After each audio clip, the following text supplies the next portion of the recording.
31 નિમિત્તે અરવલ્લી પોલીસ કડક એક્શનમાં. સુરતમાં ચુસ્ત સુરક્ષા વ્યવસ્થા. અરવલ્લી જિલ્લામાં 31 ડિસેમ્બર દરમિયાન કાયદો અને વ્યવસ્થા જળવાઈ રહે તેમજ નશાખોરી, બુટલેગિંગ અને ડ્રિંક એન્ડ ડ્રાઈવ જેવી ઘટનાઓ પર અંકુશ મૂકવા અરવલ્લી પોલીસે વિશેષ એક્શન પ્લાન ઘડ્યો છે. ગુજરાત રાજસ્થાનને જોડતી કુલ 10 ચેકપોસ્ટ પર સઘન વાહન તપાસ શરૂ કરવામાં આવી છે, જેમાં શામળાજીની રતનપુર બોર્ડર પર ખાસ કરીને કડક ચેકિંગ હાથ ધરવામાં આવ્યું છે.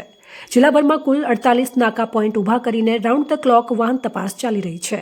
આ સમગ્ર કામગીરીમાં 4 ડીવાયએસપી, 19 પીએસઆઈ સહિત કુલ 761 પોલીસ કર્મીઓનો મોટો પોલીસ કાફલો તૈનાત કરવામાં આવ્યો છે.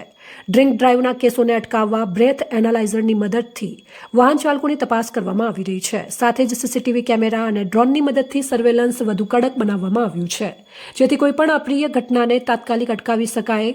યુવાધન નશાના રવાડે ન ચડે તે માટે પણ પોલીસ દ્વારા ખાસ તકેદારી રાખવામાં આવી છે.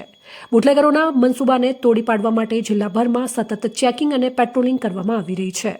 અરવલ્લી પોલીસના આ કડક યોજનથી 31 દરમિયાન શાંતિપૂર્ણ વાતાવરણ જળવાશે અને કાયદો ભંગ કરનારા તત્વોમાં ભયનો માહોલ સર્જાશે તેવી અપેક્ષા વ્યક્ત કરવામાં આવી રહી છે.